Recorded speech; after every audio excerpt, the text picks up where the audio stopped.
We've got a good trend that is beginning now. We like still the have sound of showers to that. get through, but it's not going to be as wild or as wet as the last couple of days, at least not as persistently wet.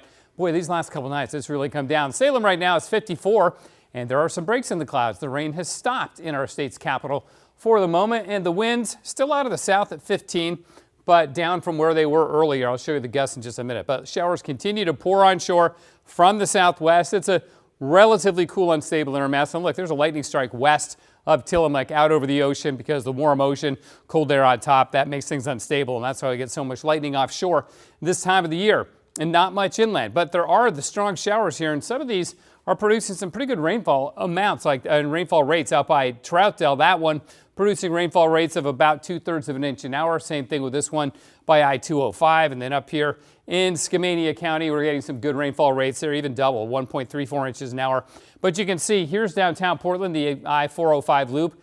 It's just beginning to edge on out. So areas to the north and west of downtown already drying out. Rainfall, 37/100ths of an inch in the last 24 hours, 72/100ths up at Astoria, and 1.54 down in Coos Bay. Similar amounts to the north, Vancouver, very similar to Portland. Now those wind gusts. Garibaldi had a gust of 68 miles an hour. Pacific City, 56. Salem, there you are at 36, and Portland right behind with a 35. And then just this evening, the weather station, the Magic Mile chairlift up at Timberline, recorded a gust of 73 miles an hour. So it's just ripping up there on the mountain. Unfortunately, the air mass not quite cold enough to produce a lot of snow, well up at 7,000 feet, sure, but not down at, say, 4,000 or 5,000 feet. Snow level's just too high. Now, the next weather system we're watching is going to take shape out here, but it's going to move on up to the north. And it's a quick mover, which is great, but it's still going to bring more showers, increased showers during the afternoon tomorrow. Look at the arrows all coming out of the south as we get strong south winds again. They won't be as strong as today, and they won't last as long, but notice we get some pretty good rain coming in tomorrow evening here, especially up to the north. Then on Friday, sure, a few showers around, but they're far more widespread.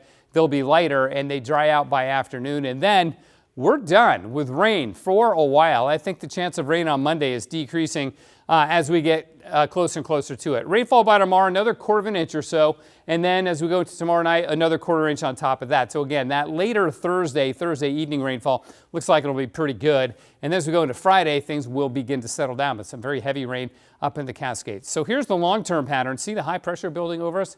Yeah, that's a dry pattern for us. Some fog on Saturday morning, but Sunday we'll get east winds. That'll preclude fog from forming. Perhaps a sprinkle on Monday night, but then high pressure builds right back in again after that. So we catch a good break from this stormy weather once we get into the weekend and beyond. 63 was our high today in Portland, near 70 down in Medford, and it was in the 60s up in northeast Oregon as well. Portland right now, it's cloudy and 54. It's too bad because there's a pretty good geomagnetic storm making the northern lights possible down around our latitudes, but we're not going to see it. Showers overnight, showers increase tomorrow, the high about 60, 56 on Friday, Saturday 58, but it's dry, and again, it should stay dry right on through Veterans Day on Tuesday and beyond. So a nice change of pace on the way. We need that. It's all about balance, right? In the Absolutely. End. All right.